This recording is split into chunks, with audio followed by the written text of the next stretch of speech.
शुरू हो रहा है जी संस्कृत का, है ना। तो संस्कृत का शुरू हो रहा है 750 प्रश्नों का तांडव। आप बोले थे सर जी आपने हिंदी करा दिया, मैथ करा दिया, सब कुछ करा दिया, संस्कृत से क्या दुश्मनी है? मेरे प्यारे बच्चों कोई दुश्मनी नहीं है। आज से संस्कृत का होने वाला, अगर आप ये 750 प्रश्नों को देखो, ये जो संस्कृत में हम 750 प्रश्न देने वाले हैं आपको, उसके बाद आपको हम बुक से भी कराएं 600 प्रश्न, ठीक है ना, 600 लगभग, है ना। हाँ 600 550 कराए। अगर इन प्रश्नों को आप कर लेते हैं तो आप संस्कृत में प्यारे बच्चे 50 प्रश्न तो क्या, अगर आपके एग्जाम में 100 प्रश्न आते हैं तो उसमें लगभग आपको 70 से ज़्यादा प्रश्न आपको अच्छे से आएंगे। लेकिन आपको बनाना कितना है बता दो जल्दी से, बनाना है 50 बस। तो आज से हमारा पहला शुरू हो रहा है। हम इस पार्ट में 150 प्रश्नों को देखने वाले हैं, मात्र 150 को, अगली पार्ट में ज़्यादा देखेंगे। तो आइए वीडियो को शुरू करते हैं। पहला क्वेश्चन आता है कि मंगलम पाठ में कितने मंत्र हैं? सबको पता है कि मंगलम पाठ में कुल 5 मंत्र हैं। 5 को संस्कृत में हम पंच कहते हैं, ऑप्शन नंबर बी, जो कि 4 उपनिषदों से लिए गए हैं। क्वेश्चन नंबर 2 हमारा आता है कि सत्य का मुंह किस पात्र से ढका है? दूसरा नंबर। इसमें आपका पूरा क्वेश्चन बैंक भी हो जाएगा, पूरा का पूरा क्वेश्चन बैंक भी आपके इसके अंदर में आ जाएगा। तो सत्य का मुंह किस पात्र से ढका है? तो सत्य का जो मुंह है ना वो हिरण्मय पात्र से ढका है, ऑप्शन नंबर ए सही होगा, हिरण्मय पात्र से। क्वेश्चन नंबर 2 आता है वेदा हेमंता पुरुष महानतम, ये जो है हमारा किस उपनिषद से लिया गया है? तो वेदा हेमंता पुरुष महानतम जो हमारा ये उपनिषद से लिया गया है, तो मेरे लाडलों ये हमारे पहले यानी कि श्वेताश्वर उपनिषद से लिया गया है, ऑप्शन नंबर बी सही होगा। आप लोग भी अपना प्रयास करते रहिए, आंसर देते रहिए। अगला आता है हमारा कि मेगास्थनीज पटना किसके समय में आए थे? क्वेश्चन नंबर 4 है कि मेगास्थनीज पटना किसके समय में आए थे? तो मेगास्थनीज जो थे ना वो चंद्रगुप्त मौर्य के समय में आए थे, ऑप्शन नंबर सी सही होगा। नेक्स्ट प्रश्न आता है कि पाटल पुष्पों की पुतलिका रचना के आधार पर पटना का कौन सा नाम प्रसिद्ध है? तो प्यारे साथियों पाटल पुष्पों की पुतलिका के आधार पर पटना का नाम पाटलिपुत्र ही होगा, ऑप्शन सी मारिएगा। अगला प्रश्न बहुत ही MVBI प्रश्न है और ये प्रश्न आपके एग्जाम में पक्के आएंगे, बस आपको बढ़िया से रंगा कराना है कि पटना में कौमुदी महोत्सव कब मनाया जाता है, ठीक है ना। तो मेरे लाडलों गुप्त वंश के काल में शरद ऋतु में कौमुदी महोत्सव मनाया जाता है। अगला क्वेश्चन हमारा आता है 7वां नंबर कि पाटलिपुत्र पटना के नाम से कब प्रसिद्ध हुआ था? ठीक है, बहुत ही बढ़िया क्वेश्चन है, तो याद रखिएगा आपकी मध्यकाल में ये प्रसिद्ध हुआ था, ऑप्शन नंबर सी सही होगा। अगला प्रश्न हमारा आता है कि वीरेश्वर कौन था? ठीक है, तो वीरेश्वर के बारे में कहा जाता है कि वीरेश्वर जो था ना वो मिथिला का, मेरे प्यारे शेर मिथिला का मंत्री था, ऑप्शन नंबर बी आपका सही होगा। अगला क्वेश्चन हमारा आ जाता है कि अलसशाला में आग क्यों लगाई गई थी? ये प्रश्न प्रथम पाली में अगर नहीं आए ना तो द्वितीय पाली वाले बहुत खुश हो जाना आप लोग। क्यों खुश हो जाना? क्योंकि अगर प्रथम पाली में नहीं आया ना तो दूसरी पाली में ये पक्के देखने को मिलेंगे आपको कि अलसशाला में आग क्यों लगाई गई थी। कारण यही था ना कि आलसियों की परीक्षा लेने के लिए, ऑप्शन नंबर आपका बी सही होगा। अगला प्रश्न आता है कि याज्ञवल्क्य ने आत्म तत्व की शिक्षा किसको दी थी? प्यारे साथियों हम कहते हैं ना वही वीडियो मतलब देखो जिससे प्यारे बच्चों आपको फायदा हो, है ना, वही वीडियो देखना चाहिए जिससे आपको फायदा हो। अरे वायरल प्रश्न करने वालों, वायरल प्रश्न से कुछ नहीं होता है, अपने सिलेबस पर ध्यान दो, अपने सिलेबस पर ध्यान दो। आपने किस सब्जेक्ट को नहीं पढ़ा, कौन सा ऑब्जेक्टिव नहीं पढ़ा? याज्ञवल्क्य ने आत्म तत्व की शिक्षा कैसे दी थी? मैत्रेय को, अपनी पत्नी को। अगला आता है कि सर्व शुक्ला सरस्वती किसने कहा है? मेरे प्यारे बच्चों सर्व शुक्ला सरस्वती किसे कहा जाता है? तो विजयंका को। किसने कहा है मेरे लाडलों? तो कहा है दांडी ने। किसने कहा है? दांडी ने कहा है ना। किसे कहा है? विजयंका को। अगला हमारा प्रश्न आता है कि गंगा देवी का समय क्या है? गंगा देवी का जो समय काल है बहुत फेमस क्वेश्चन है। देखिए 14वीं सदी से गंगा देवी का समय काल माना जाता है, ऑप्शन ए सही होगा।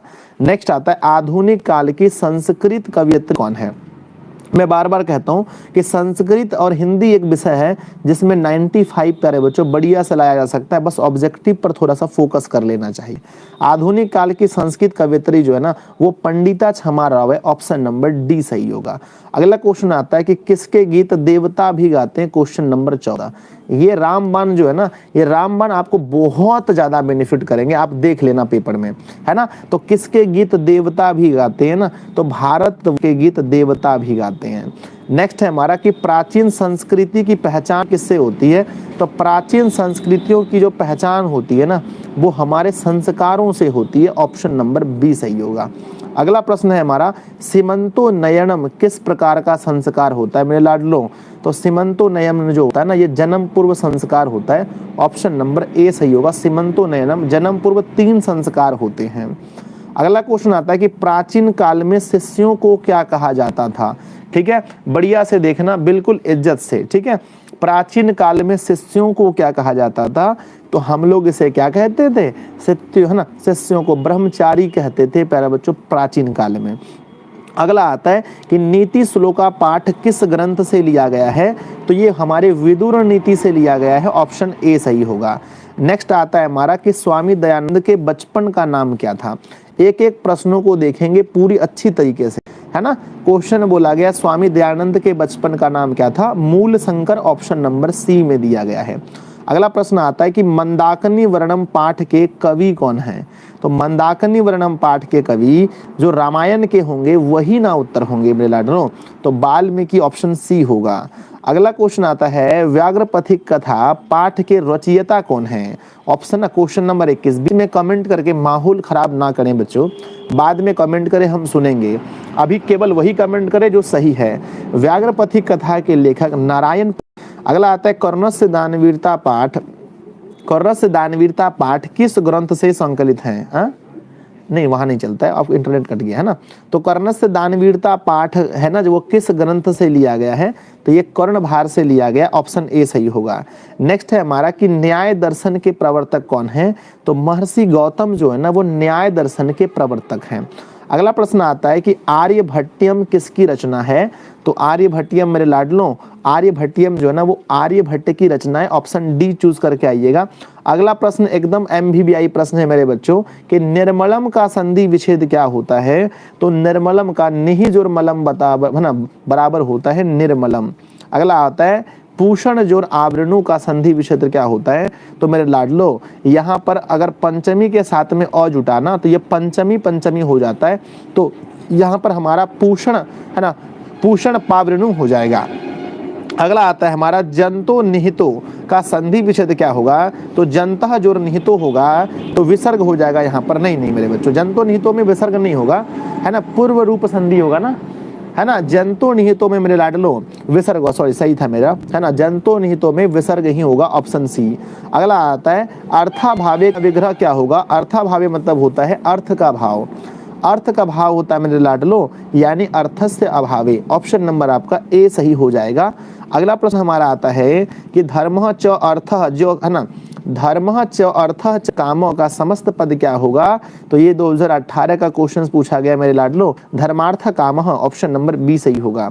अगला प्रश्न आता है अव्ययी भाव समास का उदाहरण कौन सा है? तो गुरुजी मेरे उपगमन में अव्ययी भाव समास होगा, जिसका पहला पद अवयव हो उसे हम लोग अव्ययी भाव समास कहते हैं। चीजों को देखो प्यारे बच्चों, कह दोगे कि सर हार्ड है छोड़ देंगे तो पास थोड़ी कर जाओगे। कहते हैं ना नीलोत्पलम में कौन सा समास है? गुरुजी जैसे नील कमल होता है ना कर्मधारय, उसी तरह से नीलोत्पलम में होता है हमारा कर्मधारय समास। ऑप्शन डी सही होगा। अगला है इत्यम भूतः लक्षणीय सूत्र का उदाहरण कौन सा होगा? ध्यान दीजिएगा प्यारे बच्चों, ये प्रश्न के लिए आप मुझे माफ कीजिएगा, ये प्रश्न सूत्र से लिया गया है। इत्यम भूतः लक्षणीय सूत्र का उदाहरण कौन सा है? आप देखेंगे 2021 में जाकर के सूत्र थोड़े से हल्के हो गए और ज्यादा नहीं आते हैं, तो प्लीज इसके लिए माफ कीजिएगा। इसका राइट आंसर हम आपको दिखाकर बता देते हैं, अयम जटाभि तापसः ज्ञाते, इसका सही उत्तर है, लेकिन मुझे नहीं आता है। अगला प्रश्न आता है मंदा मंदा नुदती। प्यारे बच्चों मंदा मंदा नुदती, है ना, नुदती पवनः वाक्य में मंदा मंदा क्या है प्यारे बच्चों? तो यहाँ पर आप देख सकते हैं मंद मतलब होता है धीरे धीरे, और धीरे धीरे कोई क्रिया होती है, इसीलिए यहाँ पर क्रिया विशेषण द्वितीया है। यहाँ पर क्रिया की विशेषता है कि यह धीरे धीरे हो रही है।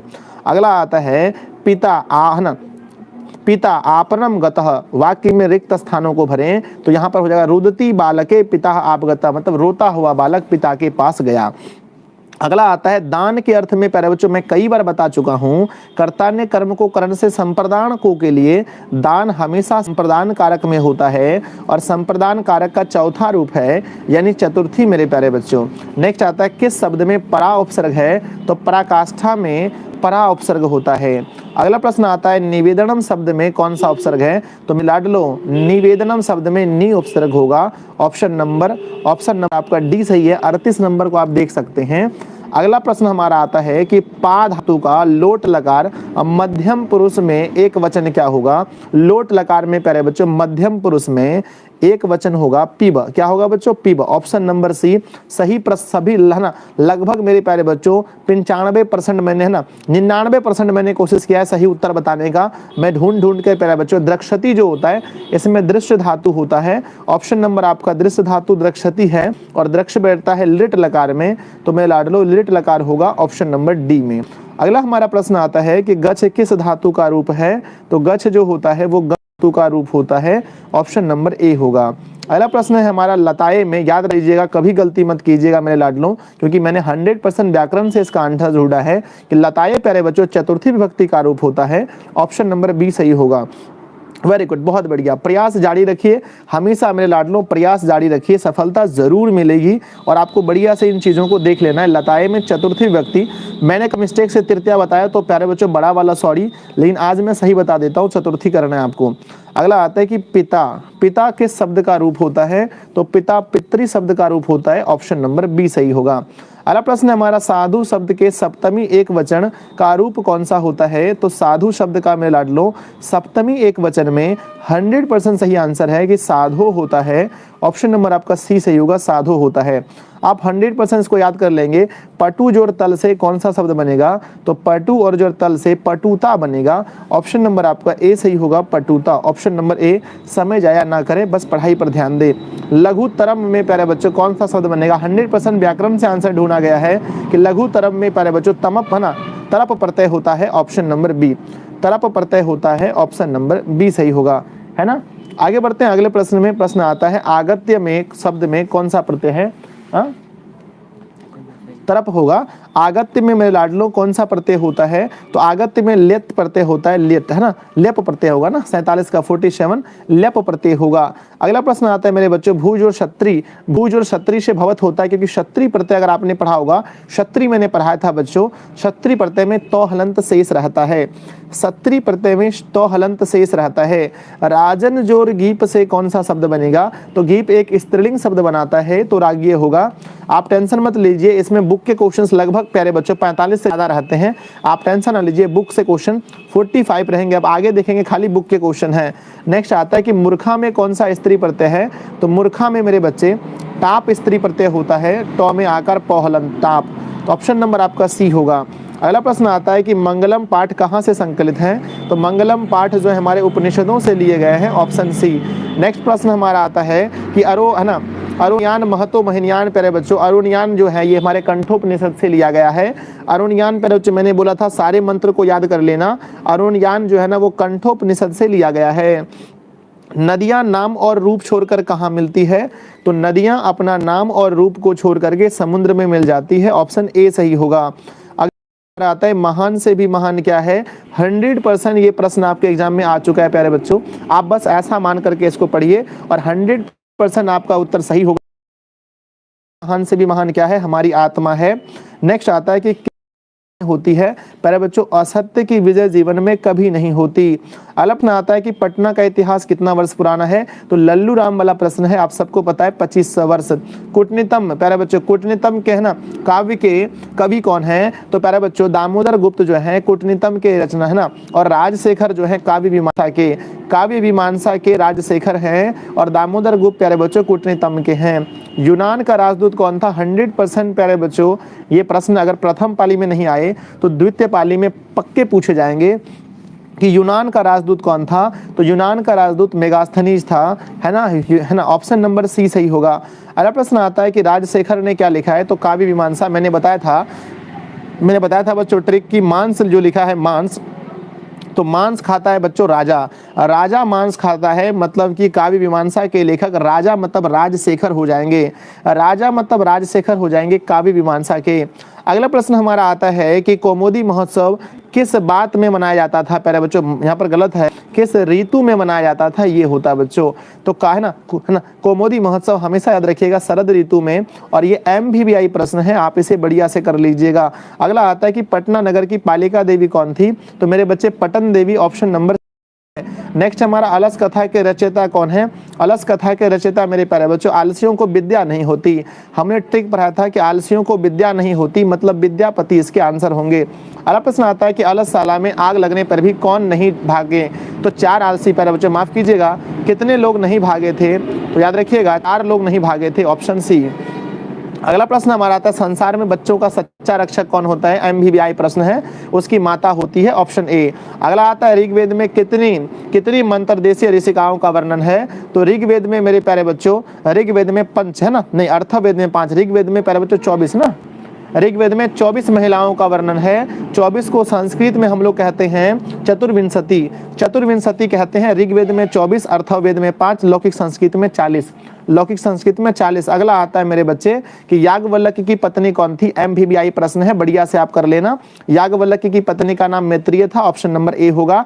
भारत में किस लेखिका का वर्णन है प्यारे बच्चों? महाभारत में एक ही का नाम है सुलभा, सुलभा का वर्णन है महाभारत में। और मैं आपको कहता हूं प्यारे बच्चों 100% समय का उपयोग कीजिए, फालतू समय में टाइम वेस्ट मत कीजिए, फालतू कमेंट भी मत कीजिए, आपका समय बहुत बहुमूल्य है। अभी प्यारे बच्चों मात्र 2-3 दिन है जो आपका भविष्य तय करेगा, इसलिए आप 100% अपना जीवन का जो समय बचा है इसमें है ना आराम से लगा दीजिए। वर्तमान काल की संस्कृत लेखिका कौन है? मिथिलेश कुमारी जो है और वनमाल भवालकर, ये सभी क्या हो गई? वर्तमान काल के हो गए। अगला प्रश्न आता है कि भारत महिमा पाठ का द्वितीय श्लोक कहां से लिया गया है? पहला श्लोक प्यारे बच्चों विष्णु पुराण से और द्वितीय श्लोक भागवत पुराण से। तो सही उत्तर होगा हमारा ऑप्शन नंबर बी, भागवत पुराण से लिए गए हैं। याद रखिएगा प्यारे बच्चों। अगला आता है जन्म पूर्व संस्कार कितने होते हैं? जन्म पूर्व संस्कार त्रयः मतलब 3 होते हैं। पढ़ाते पढ़ाते प्यारे बच्चों मैंने 10 बार आपको पढ़ाया है कि त्रयः होते हैं। अगला प्रश्न आता है कि सप्तपदी क्रिया है ना सप्तपदी क्रिया किस संस्कार में संपन्न होती है? सप्तपदी मतलब 7 पदी जो होते हैं विवाह में होते हैं, ऑप्शन नंबर सी होगा। अगला प्रश्न आता है कि विदुर नीति किस ग्रंथ का अंश है? तो विदुर नीति प्यारे बच्चों महाभारत का अंश है, ऑप्शन नंबर बी सही होगा। अगला प्रश्न आता है कि धर्म की रक्षा किससे होती है? धर्म की रक्षा हमेशा सत्य से होती है, ऑप्शन ए सही होगा। नेक्स्ट प्रश्न है मंदाकिनी वर्णम पाठ रामायण के किस कांड से लिया गया है? तो ये हमारे अयोध्या कांड से लिया गया है, ऑप्शन नंबर बी होगा। अगला प्रश्न आता है विद्या जोड़ ऐका बराबर विद्यायका होगा, ऑप्शन नंबर ए। विद्या जोड़ ऐका बराबर विद्यायका 100% सही उत्तर है। सारे प्रश्नों को आप अच्छे से देख लें। नरकश्च देम का संधि विच्छेद मेरे बच्चों क्या होगा? तो नरकश्च जोड़ इदम, ऑप्शन नंबर आपका बी सही होगा। अगला प्रश्न आता है कि है ना निर्तो भवत में कौन सा संधि है प्यारे बच्चों? माफ कीजिएगा इसके बारे में मुझे नॉलेज नहीं है, लेकिन मैंने आंसर देखा है बुक में प्यारे बच्चों, पूर्व रूप संधि इसका राइट आंसर होगा। अगला क्वेश्चन आता है कि है ना प्यारे बच्चों संकल्प जोड़ पाठ्य का शब्द से कौन सा शब्द बनेगा? तो मेरे बच्चे इसका जो राइट आंसर होगा संकल्प जोड़, संकल्प जोड़। लेकिन एग्जाम है ना इसका आंसर क्या दिया था बच्चों? संकल्प जोड़ है ना, इसका आंसर क्या दिया था? हमने नहीं लिखा था संकल्प जोड़ च, ये मेरे बच्चों ये भी इसका दिया था मेरे लाडला, ऑप्शन नंबर डी दिया था। मनी विरह समस्त पद क्या होगा? तो मेरे बच्चे कर्म संस्कृत पढ़ाने वाले, तो मेरे लाडलों मैं आपका साथ दूंगा, जहां तक मुझसे हो पाएगा मैं आपका साथ दूंगा, मैं वचन देता हूं प्यारे बच्चों आप लोगों को। अगला क्वेश्चन आता है, ध्यान से देखिएगा। मुझे भी पता है कि बिहार में संस्कृत पढ़ाने वाले टीचर्स की बहुत कमी है। पुरुष क्या लिखा है कि पुरुष सिंह का विग्रह क्या होगा? तो पुरुष सिंह का विग्रह क्या होगा मेरे लाडलो? पुरुष एव सिंह, पुरुष एव सिंह नहीं बच्चों, पुरुष एव सिंह, ऑप्शन नंबर आपका बी हो जाएगा, इसका विग्रह होगा। अगला प्रश्न आता है अशांति किस समास का उदाहरण है बच्चों? जहां पर मैंने बोला नकारात्मक भाव आ जाए तो उसमें नज समास होता है। नज समास ऐसे होता है बच्चों, समास के 7वां रूप में नज समास को जोड़ा जाता है, और नज समास तब आएगा जब प्यारे बच्चों कोई नकारात्मक बोध होगा। नकारात्मक जैसे अशांति क्या है? नेगेटिव बात है, तो नज प्यारे बच्चों कंप्यूटर में नहीं लिखाता है तो मैंने ऐसे होता है, नज समास ऐसे होता है, ठीक है। अगला हमारा आता है बहुब्रीहि समास का उदाहरण कौन सा है? तो दिगंबर मेरे बच्चे, दिगंबर जो होता है वो बहुब्रीहि समास का होता है, तो ऑप्शन नंबर आपका हो जाएगा डी सही। अगला प्रश्न हमारा आता है प्यारे बच्चों कि मृग सिंहात विभेति, यानी मृग जो है वो सिंह से डरता है, यानी हिरण सिंह से डरता है प्यारे बच्चों। तो यहाँ पर कौन सा सूत्र होगा? याद रखिएगा यहाँ पर डरना का मतलब भय होता है, तो भय हेतु है ना, आंसर हो जाएगा भृत्राथानम भय हेतु, ऑप्शन नंबर ए। अगला आता है मेरे लाडलो की रुचियार्थानम है ना, रुचियार्थ थानम प्रियमानः, मतलब कि रुचि पर प्यारे बच्चों, रुचि पर कौन सा सूत्र है? यहाँ पर देख लो, रुचि मतलब कि किसी चीज को अच्छा लगना, किसी चीज को है ना कोई चीज बुरा लगना ये रुचि होता है। तो रुचियार्थानम प्रियमहनः, सूत्र का उदाहरण प्यारे बच्चों कौन सा है? बालकाय मुंदकम रोचते, यानी बालक की रुचि है, उसे रुचती है। मेरे बच्चों मोहन व्याकरणम, है ना, अघीतवन, यानी मोहन प्यारे बच्चों व्याकरण पढ़ रहा है, तो मासेन याद रखिएगा ऑप्शन नंबर बी कि महीनों से व्याकरण पढ़ रहा है। अगला प्रश्न आता है प्यारे बच्चों कि आलोकयति, आलोकयति पद में कौन सा उपसर्ग है प्यारे बच्चों? तो आंग हो जाएगा, अंग हो जाएगा, आंग हो जाएगा, ऑप्शन नंबर आपका ए सही होगा। अगला प्रश्न हमारा क्या आता है? में लाडलों की नी उपसर्ग से कौन सा शब्द बनेगा? तो ये तो हो नहीं सकता, ये नहीं होगा, तो नियमम हो जाएगा, ऑप्शन नंबर सी। अगला प्रश्न आता है अपिक्षत, क्या लिखा? अपिक्षत पद में कौन सा धातु है? तो इक्षिप धातु है, ऑप्शन नंबर ए याद कर लीजिएगा, इक्षिप धातु होगा। अगला प्रश्न आता है हमारा कि शोभते, ध्यान दीजिएगा, आप बोलेंगे सर लट लकार में हमने पढ़ाया है पठती पठता पठंती, पठती पठता पठती प्यारे बच्चों ये होता है प्रश्न पदी में, लेकिन आत्म पदी में आप पढ़ेंगे, आत्म पदी में प्यारे बच्चों तो होता है पठते, है ना, पठेते होता है। तो मेरे बच्चों उसी तरह से शोभते जो है ये लट लकार का रूप है, आप लोग याद कर लिए, 100% ये सही आंसर है, ऐसा नहीं कि आप लोग मन में कंफ्यूजन कीजिएगा। अगला आता है प्यारे बच्चों श्रु धातु के लिट लकार प्रथम पुरुष एक वचन, तो प्यारे बच्चों श्रोष्यति हो जाएगा, ऑप्शन नंबर सी श्रोष्यति, क्योंकि आप लोगों को पता है कि जितने भी प्यारे बच्चों लिट लकार है नौदी शब्द का तृतीया एक वचन क्या होता है? तो नद्या हो जाता है, नद्या। ये प्यारे बच्चों 100% सही व्याकरण का ढूंढा हुआ आंसर है, तो आपको बिल्कुल इस पर डाउट नहीं करना है, बस आपको बढ़िया से कर लेना है। अगला क्वेश्चन आता है कि पितृ, पितृ किस विभक्ति का रूप है मेरे लाडलों? तो पितृ के बारे में हमने पढ़ा है कि ये सप्तमी विभक्ति का रूप है। तृतीय जो होता है ना सप्तमी विभक्ति का होता है, सप्तमी विभक्ति का एक वचन है ना एक वचन। अगला क्वेश्चन हमारा आता है कि गोशु किस रूप का है प्यारे बच्चों? तो गोशु या तो गो का या तो गौ का, गो का या तो गौ का होता है, ये व्याकरण का 100% खोजा गया आंसर है प्यारे बच्चों, ये हो जाएगा आपका गो का, ऑप्शन नंबर बी है। अगला प्रश्न है कि सुंदरतमम, सुंदरतमम में कौन सा तद्धित प्रत्यय है? तो सुंदरतमम में मेरे लाडलों तद्धित प्रत्यय कौन सा हो जाएगा? तो ये हमारा हो जाएगा तमप प्रत्यय, ऑप्शन नंबर बी सही है। अगला प्रश्न होता है मनुष्य जोड़ त्वम से कौन सा शब्द बनेगा? तो मनुष्य जोड़ त्वम से मनुष्यत्वम बन जाएगा, ऑप्शन नंबर बी। अगला क्वेश्चन है कि पृष्ठ जोड़ कत्वा, ध्यान दीजिएगा यहाँ पर लिखा था नहीं है बढ़िया से, है ना, पृष्ठ गलत लिखा है यहाँ पर, तो पहले ये तो गलत है, पृष्ठ है ना, पृष्ठ ऐसे ना, देखो तो बुक में पृष्ठ और जोड़ कत्वा ऐसे क्वेश्चन होता है, पृष्ठ जोड़ कत्वा बराबर आंसर होता है पृष्ठवा मेरे बच्चों, पृष्ठवा होता है, ऐसा आंसर होगा। देखो पृष्ठ जोड़ कत्वा, ये तो कंप्यूटर में अच्छा से नहीं लिखाता है ना, ये ना कंप्यूटर में अच्छा से नहीं लिखाता है बच्चों, ठीक है। तो पृष्ठ जोड़ कत्वा से होता है पृष्ठवा, ऑप्शन नंबर बी है ना, सॉरी ए में दिया गया, ऑप्शन नंबर ए कंप्यूटर में, सॉरी बच्चों, है ना, कंप्यूटर में लिखाता ही नहीं है, ठीक है। यही क्वेश्चन रहेगा, आपको यही आंसर मारना है, ठीक है। अगला क्वेश्चन देखिए कि पठनम में कौन सा प्रत्यय होता है? तो पठनम में जो होता है नम आ गया तो इसका मतलब कत प्रत्यय होगा, ठीक है ना, कत प्रत्यय होगा, ऑप्शन नंबर आपका हो जाएगा पठनम में कत प्रत्यय आएगा, ठीक है। अरे कत प्रत्यय है ना, कत प्रत्यय होगा 97 का, देखिए तो कत प्रत्यय होगा 97 का, नहीं ल्यूट प्रत्यय होगा, सॉरी ल्यूट होगा मेरे बच्चे, है ना, पठनम में ल्यूट प्रत्यय होगा, सॉरी ल्यूट प्रत्यय होगा, ऑप्शन नंबर सी। किशोरी में कौन सा स्त्री प्रत्यय है? तो किशोरी में आपको ये देखो प्रत्यय होता है, ऑप्शन नंबर ए किशोरी में गिप प्रत्यय होता है। अगला आता है कि सीमन जोड़ डाप से क्या बनेगा? तो सीमा बनेगा, क्योंकि देखिए ये प्यारे बच्चों जगह स्त्री बनाता है। निर्धारण में कौन सा विभक्ति है? तो निर्धारण में याद कर लीजिएगा षष्ठी या सप्तमी है, षष्ठी या सप्तमी व्याकरण का खोजा गया आंसर है। नेक्स्ट आता है पित्रा पुत्रः ग्रामम गच्छति, यानी पिता जो है प्यारे बच्चों क्या लिखा है? पिता पुत्रेण सौ, यानी कि पिता पुत्र के साथ है ना गांव जाता है, तो यहाँ पर पुत्रेण में प्यारे बच्चों तृतीय विभक्ति होगा, तृतीय याद कर लीजिएगा, है ना, यहाँ पर क्या हो जाएगा? तृतीय, है ना, करणे तृतीय, ऑप्शन नंबर बी सही हो जाएगा। अगला प्रश्न है कि जगत जोर गौरवम, जगत जोर गौरवम से कौन सा संधि बनेगा? तो जगत दो है ना, तो यहाँ पर तीसरा हो जाएगा तो था दो, जगत गौरवम, ऑप्शन नंबर बी जगत गौरवम। अगला हमारा क्वेश्चन आता है त्रिभुवन में कौन सा समास होता है? त्रि मतलब होता है तीन, और जहां संख्या वाला बात आ जाए समझ लीजिएगा वहां पर द्विगु समास होगा, ऑप्शन नंबर डी सही है। अगला हमारा प्रश्न आता है कि कर्मधारय समास का कौन सा उदाहरण है? तो यहाँ पर देख लीजिए महापुरुष में कर्मधारय समास होता है, महान है जो पुरुष। अगला आता है हमारा कि उक्त कर्मणि प्रथमा सुक्ता, यानी इसमें कर्म प्यारे बच्चों कर्म यहाँ पर जो है कर्म को प्रधान बताना है। तो मेरे लाडलो मेरे प्यारे बच्चों सबसे पहली बात है कि सूत्र मुझे बढ़िया से नहीं आता है, ठीक है। दूसरी बात यहाँ है कि उक्त कर्माणि प्रथमा, यहाँ पर है कर्म को प्रथम बताना है, तो श्यामः रामेण हन्यते, है ना, यानी श्याम के द्वारा राम की हत्या कर गई, या फिर है ना श्याम के द्वारा राम की हत्या, तो श्यामः रामेण हन्यते होगा। प्रश्न आता है कि भारत भूमि पाठ का प्रथम पद किस पुराण से लिया गया है? भारत भूमि पाठ का पहला पद हमने बोला था ना, पहला पद विष्णु पुराण से और दूसरा पद भागवत पुराण से लिया गया है। अगला प्रश्न आता है कि गायक और जो टाप से क्या बनेगा? तो गायक और जो टाप से गायिका बनता है, ऑप्शन नंबर बी होगा। अगला प्रश्न आता है कि वैष्णव में कौन सा तद्धित प्रत्यय है? वैष्णव में अन प्रत्यय होता है, हमने कई बार बताया है अन प्रत्यय होगा।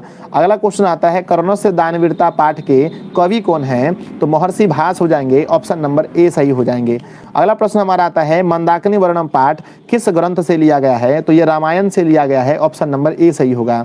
अगला प्रश्न है गंगा हिमालयात निःसरती, तो मेरे लाडलो निःसरती में कौन सा पद होगा? तो नि है ना, निःसरती प्यारे बच्चों, तो नि ही होगा, ऑप्शन नंबर बी। अगला प्रश्न आता है कि चयनम का संधि विच्छेद क्या होगा? तो चेज और अनम बराबर चयनम होता है, ऑप्शन नंबर ए होगा। अगला प्रश्न है कि गौदानम किस संस्कार में होता है? तो मेरे प्यारे बच्चों गौदान जो होता है वो केशांत संस्कार में होता है, ऑप्शन नंबर आपका सी होगा, केशांत संस्कार में गौदान होता है। नेक्स्ट प्रश्न है अपनी भूख मिटाने के लिए भी कौन कुछ नहीं करता है? ये है ना बहुत इंपॉर्टेंट क्वेश्चन है कि अपनी भूख मिटाने के लिए कौन कुछ नहीं करता है? तो आलसी लोग कुछ नहीं करते हैं। लौकिक संस्कृत में कितनी महिलाओं का पद मिलते हैं प्यारे बच्चों? कि है ना लौकिक संस्कृत साहित्य में कितनी महिलाओं के पद मिलते हैं? तो टोटल 40 के मिलते हैं लाडलो, 40 को हम लोग कहते हैं संस्कृत में चत्वारिंशत्, ऑप्शन नंबर ए सही होगा।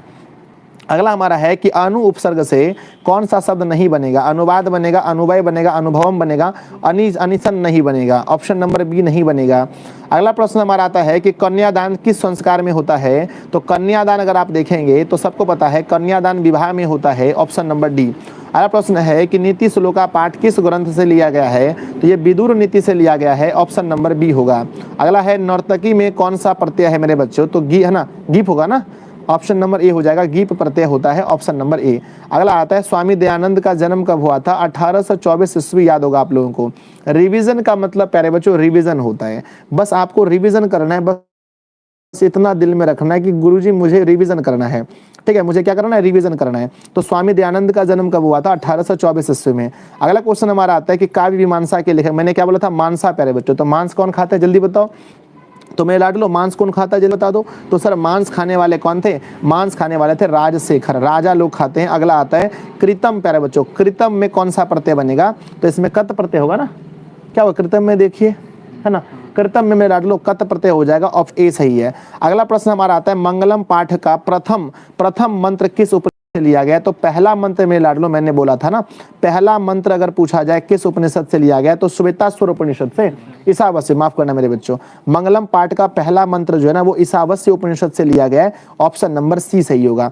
अगला आता है गम धातु का लंग लकार प्रथम पुरुष बहुवचन, मेरे बच्चे प्रथम पुरुष बहुवचन होता है अगच्छण, क्या होता है? अगच्छण, अगच्छत, अगच्छताम, अगच्छण, अगच्छत, अगच्छताम, अगच्छण, मेरे बच्चों गम धातु का लंग लकार होगा, ऑप्शन नंबर सी। अगला प्रश्न आता है कि रूपस्य योगणम समस्त पद क्या होगा? मेरे बच्चों रूपस्य योगणम मतलब देखो इसका मेरे लाडलो मैं जब आंसर आप लोगों को दूंगा पीडीएफ में मैं सही कर दूंगा, क्योंकि इसमें बुक में आंसर दिया है प्यारे बच्चों अनुरूपम, लेकिन मुझे प्यारे बच्चों इसमें कंफ्यूजन लग रहा है, तो मैं इसे देख करके अच्छे से ढूंढ करके मैं आपको आंसर में बता दूंगा। अधिकरण में प्यारे बच्चों कर्ता ने कर्म को कर्ण से संप्रदान को के लिए अधिकरण में पर संबोधन हे अजी अहो, सप्तमी विभक्ति बच्चों, तो है ना अधिकरण कारक में सप्तमी विभक्ति होता है, ऑप्शन नंबर डी सही होगा। अगला आता है राम, क्या लिखा है? राम प्रवेश राम ने किस परीक्षा में विश्वविद्यालय में प्रथम स्थान पाया था? प्यारे बच्चों स्नातक की परीक्षा में उन्होंने विश्वविद्यालय में पहला स्थान पाया था। अगला आता है कि बिहार राजधानी किस नगर को कहा जाता है? प्यारे बच्चों पाटलिपुत्रम को बिहार की राजधानी कहते हैं। अगला आता है लाडलों की नदियां कहाँ, नदियां समुद्र में कैसे मिल जाती है? तो नाम और रूप दोनों को छोड़कर बच्चों समुद्र में मिल जाती है। दाशती में कौन सा लकार है बता दो? दाशती में है ना मेरे लाडलो, दाशती में क्या होता है गुरुजी? आदर्शयति, मतलब आदर्शयति जो होता है वो लिट लकार में होता है, ऑप्शन नंबर सी। अगला प्रश्न हमारा आता है कर्मकांड ग्रंथ के, है ना, कर्मकांड ग्रंथ किस शास्त्र के अंतर्गत आते हैं? तो कल्प के अंतर्गत आते हैं, ऑप्शन नंबर बी। अगला प्रश्न आता है कि मैत्रेय का वर्ण किस उपनिषद में है? बच्चों लल्लू राम वाला प्रश्न है कि वृहदारण्य कोपनिषद में, याद कर लीजिएगा प्यारे बच्चों, वृहदारण्य कोपनिषद में मैत्रेय का वर्णन है। अगला प्रश्न आता है, कुल की रक्षा किससे होती है? कुल की रक्षा मेरे बच्चे आचरण से होती है। आचरण को हम लोग वृंत भी कहते हैं, तो वृंत हो जाएगा, ऑप्शन नंबर है वृत्त, वित्र, वृंत है ना। यहाँ पर हमारा दिया गया वृत्त में। अगला है हमारा कि सखा किसका रूप है? मोस्ट इंपोर्टेंट क्वेश्चन है, VBI है और पेपर में 100% छपेंगे कि सखा, है ना। क्या लिखा है कि सखा किसका होता है? तो सखा जो है ना सखी का रूप है, ऑप्शन ए हो जाएगा। अगला प्रश्न हमारा आता है कि मति शब्द का द्वितीय, प्यारे बच्चों, द्वितीय बहुवचन क्या होगा? तो मति शब्द का द्वितीय बहुवचन में लाडलो मति हो जाएगा, ऑप्शन नंबर सी, है ना, मति होगा, ऑप्शन नंबर सी। चलिए आगे बढ़ते हैं। ये भी क्वेश्चन पहले बच्चों मुझे थोड़ा सा डाउट है, हल्का सा डाउट है बच्चों, ठीक है, हल्का सा। अगला क्वेश्चन आता है कि जट है, क्या लिखा है? जहाती, प्यारे बच्चों, जहाती किसका रूप है? इसमें कोई डाउट नहीं है, हन धातु का रूप होता है जहाती। अगला प्रश्न हमारा आता है, अलस कथा पाठ किस ग्रंथ से, प्यारे बच्चों? तो अलस कथा पाठ जो है हमारे हितोपदेश से लिया गया है, ऑप्शन नंबर, अरे माफ करना बच्चों, हितोपदेश से तो वो लिया गया था ना, हम व्याघ्रपथिक कथा, व्याघ्रपथिक कथा हितोपदेश से लिया गया था, और ना अलस कथा प्यारे बच्चों पुरुष परीक्षा से लिया गया, ऑप्शन नंबर बी प्यारे लाडलो। अगला प्रश्न हमारा आता है कि मुनीन, प्यारे बच्चों, मुनीन पद कौन सी विभक्ति है? आप लोग देख सकते हैं, तो मुनीन प्यारे बच्चों द्वितीय विभक्ति होता है, और वो भी बहुवचन, है ना, द्वितीय बहुवचन होता है मुनीन। अगला प्रश्न हमारा आता है कि शेषव अवस्था संस्कार होते हैं। शेषव अवस्था में कुल 6 अध्याय होते हैं, 6 को 60 कहते हैं। अगला आता है गम जोर कतीन, गम जोर कतीन से कौन सा शब्द बनेगा? तो गम जोर कतीन से गति ही शब्द बनेगा, ऑप्शन नंबर ए। अगला प्रश्न हमारा आता है कि बुद्ध के समय में पटना का नाम क्या था? बुद्ध के समय में पटना का नाम पाटलिग्रामः था, ऑप्शन नंबर बी होगा। प्यारे बच्चों, ये रिवीजन करने के लिए सबसे बेस्ट वीडियो पूरे YouTube पर, प्यारे बच्चों, पूरे YouTube पर, मोहन संस्कृतम पठति, वाक्य में रिक्त स्थान को भरिए, तो मोहन शिक्षकेन संस्कृतम पठति, है ना। अगला हमारा आता है प्यारे बच्चों, समाज जो ठका बराबर क्या होगा? समाज जो ठका बराबर सामाजिका होगा मेरे लाडलों, सामाजिका। सर यहाँ पर सामाजिक गलत है, सामा नहीं होगा मेरे बच्चों, सामाजिका होगा। अगला क्वेश्चन आता है 144 की, है ना, वरदाम्बिका परिणय चंपू काव्य, है ना, किसकी रचना है प्यारे बच्चों? तो ये जो है आपकी चंपू काव्य के रचनाकार कौन है? त्रिलंबा है, ऑप्शन नंबर सी सही होगा, है ना। अगला हमारा प्रश्न आता है कि अर्थववेद में कितनी मंत्र दशिकाओं का वर्णन है? तो अर्थववेद में 5 का है, 5 को हम लोग पंच कहते हैं। अगला प्रश्न आता है मंगलम पाठ में कैसे मंत्र मिलेंगे आपको? तो मंगलम पद, है ना, पाठ में आपको पद्यात्मक मंत्र मिलेंगे देखने को, ऑप्शन नंबर बी। मैं लाड लो, मैं ध्यान से सुन लो, जिस दिन संस्कृत का पेपर होगा उस दिन बढ़िया से इसको एक बार और देख लेना, और प्यारे बच्चों संस्कृत का रिवीजन अपने चैनल पर आकर के पढ़ लेना, जहां तक फालतू पढ़ के कोई फायदा आपको होगा नहीं। निश्चयम प्यारे बच्चों, निश्चयम में क्या होता है? निहि जोर चयम, निहि जोर चयम बराबर होता है निश्चयम, यानी इसमें विसर्ग संधि होता है, ऑप्शन सी। अगला आता है हमारा, है ना, कंपन राय की रानी का नाम क्या था? तो मेरे लाडलो कंपन राय की रानी का नाम गंगा देवी था ना जी, ऑप्शन नंबर बी सही होगा। अगला आता है अ जोर ए से क्या बनेगा? ये 100% ये क्वेश्चन आएगा, इसको बढ़िया से देख लेना। अ जोर ई के मेल से प्यारे बच्चों, अ जोर ए के मेल से अय होता है, अय मतलब कि मेरे लाडलो अ जोर ए के मेल से अय होगा, ऑप्शन नंबर आपका बी सही होगा, अय, है ना। अगला प्रश्न है बच्चों 150 हम कराएंगे इस पाठ में, मैंने बोला था साहित्य इतिहास का विग्रह क्या होगा? साहित्यस्य इतिहासः, ऑप्शन नंबर प्यारे बच्चों। मैं उम्मीद करता हूं कि मैंने लगभग 148 प्लस क्वेश्चन सही बताएंगे बच्चों। एक आध प्रश्न हो सकता है मिस्टेक हो, क्योंकि मैं पहले बोला था मैं प्यारे बच्चों कोई स्पेशलिस्ट टीचर नहीं हूं संस्कृत का, लेकिन इतना है कि मेरे लाडलो, मेरे प्यारे बच्चे 90 से ज्यादा नंबर भी लाते हैं एग्जाम में, 95 तक नंबर लाए हैं मेरे ऑफलाइन के स्टूडेंट ने। तो अगर आप लोग मेहनत भी करोगे तो आप लोग बढ़िया से नंबर ला लोगे, कोई परेशानी का भाव नहीं। तो आप लोग मुझे कमेंट कीजिए कि 150 प्रश्नों में से कितने प्रश्न के उत्तर आपको पहले से ही आते थे। जल्दी से फटाफट कमेंट करके बताइए कि आप लोगों को कितने प्रश्नों के उत्तर पहले से ही आते थे। यस गुरुजी मेरे। अब क्या होगा सर? इसके बाद क्या होगा सर? इसके बाद कौन सा क्लास होगा मेरे बच्चे? इसके बाद जो हमारा हिंदी का जो रहा गया है ना, हिंदी का प्यारे बच्चों कल हमने गद्यखंड खत्म कर दिया था, गद्यखंड कल हिंदी का खत्म किया था। अभी मेरे लाडलों इसके बाद होने वाला टाइम देख के बताइए कितना हो रहा है? 6:12 मेरे लाडलों, 6:30 में 6:30 में आपकी क्लास लगने वाली है। वो लगने वाली है प्यारे बच्चों काव्यखंड समाप्त। काव्यखंड मेरे लाडनों 1 अध्याय से लेकर के 12 अध्याय तक समाप्त हो जाएगा 6:30 में। तो आप सभी लोग प्यारे प्यारे बच्चों वीडियो को लाइक कर दीजिए फटाफट। मेरे प्यारे बच्चों आप जल्दी से वीडियो को लाइक कर दीजिए। बहुमूल्य है, मैं जानता हूं। तुम फालतू टाइम वेस्ट मत करो रे, ज्यादा जहां तहां फालतू पढ़ने से, यहाँ वहां प्यारे बच्चों दिन भर यूट्यूब में बौखने से तुम्हारा टाइम बर्बाद होगा। टाइम वेस्ट मत करो, आप लोगों से निवेदन करता हूं, टाइम वेस्ट मत कीजिए। आप इस वीडियो को खूब बढ़िया से लाइक कर दीजिए, चैनल पर पहली बार है तो सब्सक्राइब कर लीजिए और जाइए, है ना, जाइए मेरे बच्चे, 15 मिनट के बाद आइएगा, ठीक है। 6:30 में हम पढ़ाएंगे आपको हिंदी पूरा। अरे सिलेबस से पढ़िए बच्चों, सिलेबस से। वायरल क्वेश्चन तेरा भविष्य खराब कर देगा, हम लिख करके देते हैं, लिख करके देते हैं, वायरल क्वेश्चन भविष्य खराब कर देगा। मेरे बच्चे सिलेबस के अनुसार पढ़िए, अपनी तैयारी कैसी हुई या नहीं आप देखिए बच्चों, कभी भी वायरल क्वेश्चन के चक्कर में मत जाइए। जय हिंद बच्चों, मिलते हैं अगली क्लास में 6:30 बाय बाय।